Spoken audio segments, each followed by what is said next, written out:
नमस्कार, मैं अर्चना त्रिपाठी शुक्ला हिंदी नोट्स के यूट्यूब चैनल पर आपका स्वागत करते हैं।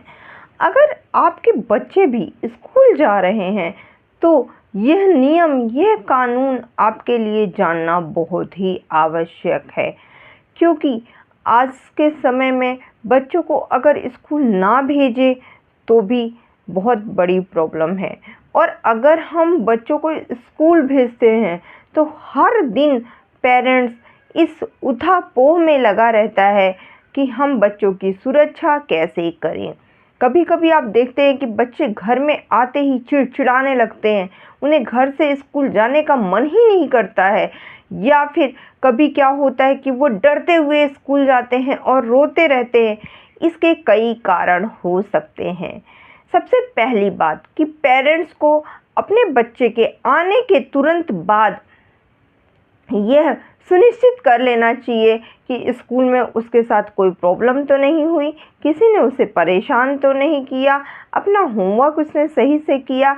अगर वह बस से जाता है या किसी वैन से जाता है या रिक्शे से जाता है तो वहाँ पर उसके साथ कोई परेशानी तो नहीं हुई, यह सुनिश्चित कर लेना आवश्यक है। उसके साथ ही साथ यह कानून भी आपको जान लेना आवश्यक है, क्योंकि आए दिन जो केसेस हो रहे हैं बच्चों के साथ में वे बहुत ही भयानक हैं।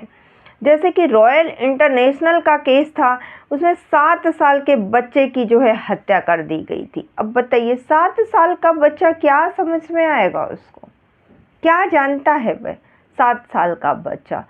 और पेरेंट्स भी तो यही सोच रहे होंगे ना, मेरा बच्चा स्कूल गया है और अभी वह आ रहा होगा। तो कहीं ना कहीं आए दिन, अभी अयोध्या के पास में एक केस हुआ जिसमें कि बच्ची को स्कूल से फेंक दिया गया। रॉयल इंटरनेशनल स्कूल का केस आप सभी लोग जानते ही होंगे कि 7 साल के बच्चे की हत्या कर दी गई। तो इस प्रकार से न जाने कितने बच्चों के साथ में रोज कुछ ना कुछ होता है। ऐसे में बच्चों की सुरक्षा पर तमाम सवाल उठ रहे हैं। साथ ही कहा जा रहा है कि अभी तक कोई बच्चों को लेकर के सुरक्षा को सुनिश्चित करने के लिए कोई कठोर नियम, कठोर अनुशासन, कठोर कानून नहीं बना है। और जबकि आज भी जो रॉयल इंटरनेशनल स्कूल में जो मारा गया बच्चा है, उसका जो केस है वह सुप्रीम कोर्ट में आज भी पेंडिंग है। हालांकि बच्चों को सेफ्टी को लेकर के ठोस गाइडलाइंस बनाई जा रही हैं। अलग अलग जो सीबीएसई है, जो एनपीसीआर है, उसको लेकर के अदालत में अलग अलग मुद्दों पर बच्चों की सेफ्टी के लिए अदालत ने निर्देश जारी किया है। तो ये आपको जानना बहुत ही ज़रूरी है कि इस समय मौजूदा कानून बच्चों से रिलेटेड क्या है और किसमें कितनी सज़ा का प्रावधान है। जब भी हम बच्चे को जाते हैं, आप देखते होंगे कि कभी अक्सर जो है क्या होता है, जो खासकर छोटे बच्चे होते हैं, शरारती होते हैं, वे स्कूल में जब भी उनको पेरेंट्स लेने जाते हैं टीचर्स की, आए दिन कोई ना कोई शिकायत बच्चों से रहती ही है। परंतु टीचर उनके साथ क्या कर रही हैं आप देखते हैं, कभी वो उनका कान पकड़ के खड़ा कर देती हैं, कभी उन्हें थप्पड़ मार देती हैं, बच्चों को टिफ़िन फिनिश नहीं किया है तो उसके लिए डांट लगाती हैं। तो यह सब जो है कानून का उल्लंघन है। आइए जान लेते हैं कि राइट टू एजुकेशन की एक्ट धारा 17 क्या कहता है कि अगर कोई भी टीचर किसी भी स्टूडेंट को मानसिक रूप से, शारीरिक रूप से अगर कोई परेशान करती हैं तो उनके खिलाफ अनुशासनात्मक कार्रवाई की जाती है। इसके लिए कानून में प्रावधान है कि सर्विस रूल्स के हिसाब से जो भी स्कूल जिम्मेदार होगा, जो स्टाफ जिम्मेदार होगा, जो टीचर जिम्मेदार होगा, उस पर कार्रवाई की जाएगी। ऐसे में पेरेंट्स या फिर प्रिंसिपल या फिर एजुकेशन जो विभाग है उससे सीधे शिकायत कर सकते हैं, और जो टीचर दोषी पाया जाएगा उसे नौकरी तक बर्खास्त करने की सज़ा मिल सकती है। इसके अलावा आईपीसी में भी प्रावधान है कि अगर किसी बच्चे को स्कूल में पीटा गया है या फिर परेशान किया जाता है तो पेरेंट्स स्कूल प्रशासन के अलावा national commission of protection of child rights में भी या फिर राज्य सरकार के एजुकेशन डिपार्टमेंट में भी इसकी शिकायत कर सकते हैं। पुलिस से में भी इसकी एफआईआर दर्ज कराई जा सकती है। अगर आपके बच्चे के साथ मारपीट जो हुई है उसका गंभीर मामला आता है तो पेरेंट्स आईपीसी की धारा 323 यानी कि मारपीट, 324 यानी कि जख्मी करना, 325 यानी कि गंभीर चोट पहुंचाना के तहत मामला दर्ज कर सकते हैं। धारा 325 में दोषी पाए जाने पर 7 साल की कैद की सजा भी हो सकती है। इसके अलावा अगर कोई आपके बच्चे पर जानलेवा हमला करता है तो वहाँ पर वह धारा 307 लगाया जा सकता है, जिसमें कि अधिकतम 10 साल की सजा या फिर उम्र कैद की सजा हो सकती है। इसके अलावा अगर कोई आपके बच्चों को परेशान कर रहा है तो उस पर जेजे एक्ट और पॉस्को एक्ट भी लग सकता है। जेजे एक्ट की धारा 23 कहती है कि जिसके पास भी जो बच्चे का चार्ज होगा, यानी कि जो उसकी क्लास टीचर होगी, उसका उस पर कंट्रोल होगा, उस दौरान अगर कोई बच्चे को पीटता है, बच्चे को नुकसान पहुंचाता है या उसकी लापरवाही से बच्चे को प्रताड़ित होती है, तो फिर भी किसी भी तरह का लापरवाही से अगर बच्चे को मानसिक रूप से या शारीरिक रूप से नुकसान होता है तो ऐसे शख्स जिसके पास वह बच्चा है दोषी पाए जाने की सज़ा होती है। और सज़ा कितने साल की हो सकती है? 6 माह से लेकर के 2 साल तक की सज़ा इसमें हो सकती है। अक्सर आप देखते होंगे क्लास टीचर क्लास में बैठी हुई हैं और आपके बच्चे को कोई बच्चा आता है उसको हाथ में बेंच से मार देता है। कभी कभी तो कोई नुकीली चीज़ें बच्चे में धंस जाती है, या फिर कई बार तो बच्चा स्कूल में पढ़ते पढ़ते रेलिंग से गिर जाता है और मर जाता है। तो क्या कक्षा जो अध्यापिका है, जो कक्षा अध्यापक है, उसकी कोई जिम्मेदारी नहीं है।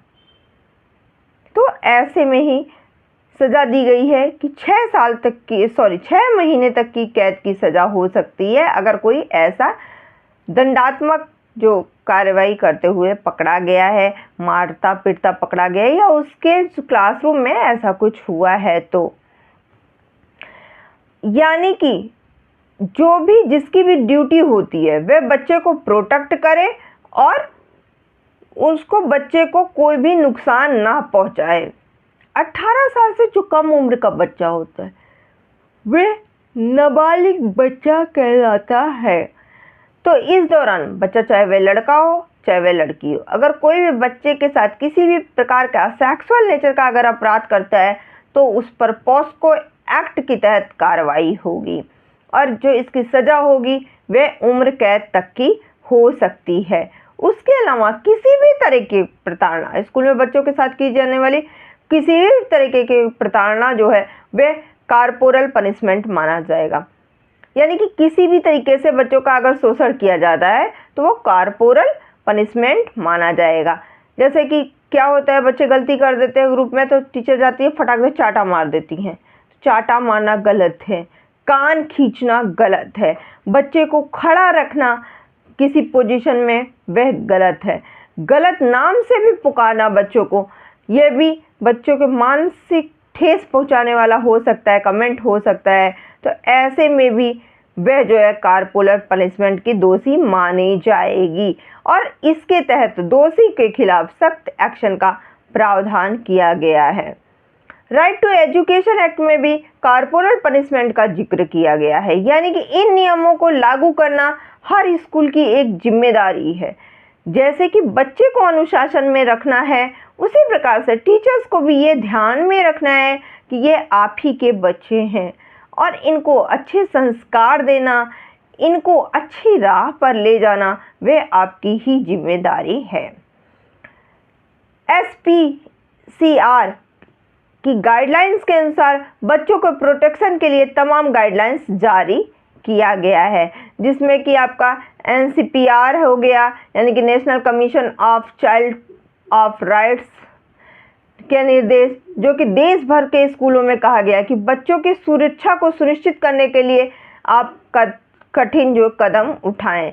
जिस स्कूल में जिन स्टाफ की भर्ती की जाती है उनका सही तरीके से वेरिफिकेशन किया जाए। जेजे एक्ट और पॉस्को एक्ट के तहत आरोपी कोई भी स्कूल में ना दिखे। स्कूल को प्रमोट करने के लिए बच्चों को जागरूक करें।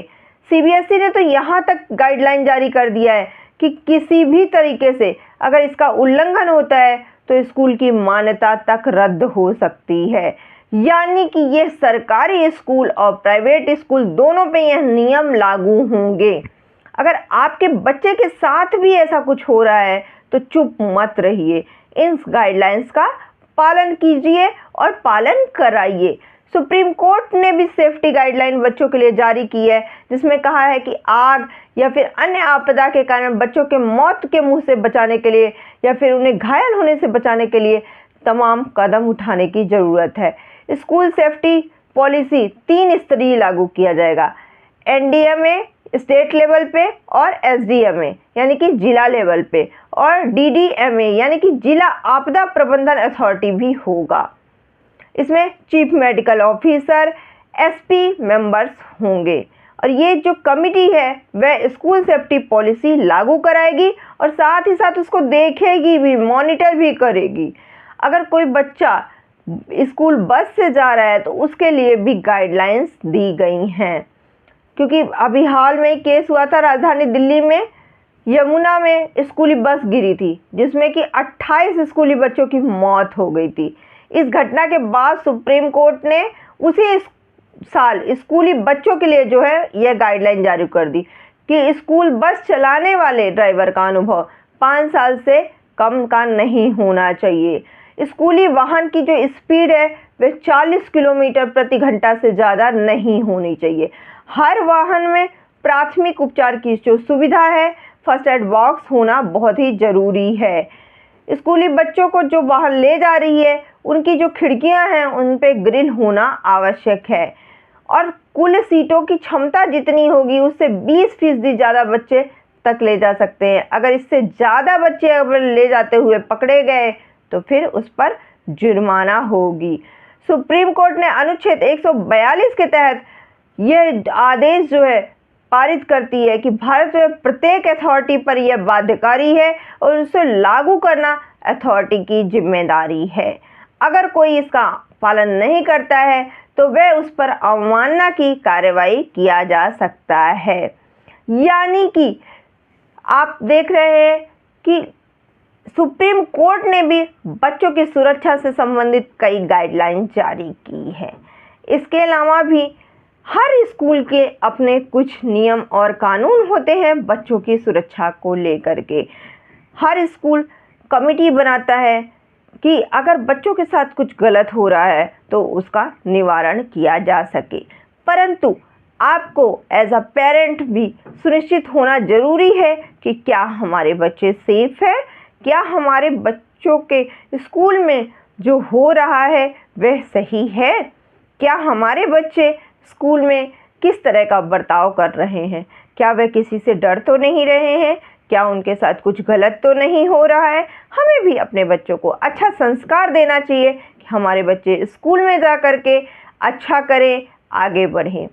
इसी वीडियो के साथ अगर आपको हमारी वीडियो पसंद आई होगी तो प्लीज़ लाइक कीजिएगा, ज़्यादा से ज़्यादा शेयर कीजिएगा जिससे कि यह जानकारी सभी पेरेंट्स तक पहुंच सके। और जिन्होंने अभी तक चैनल को सब्सक्राइब नहीं किया है तो प्लीज़ हमारे चैनल को सब्सक्राइब कर लीजिए। धन्यवाद।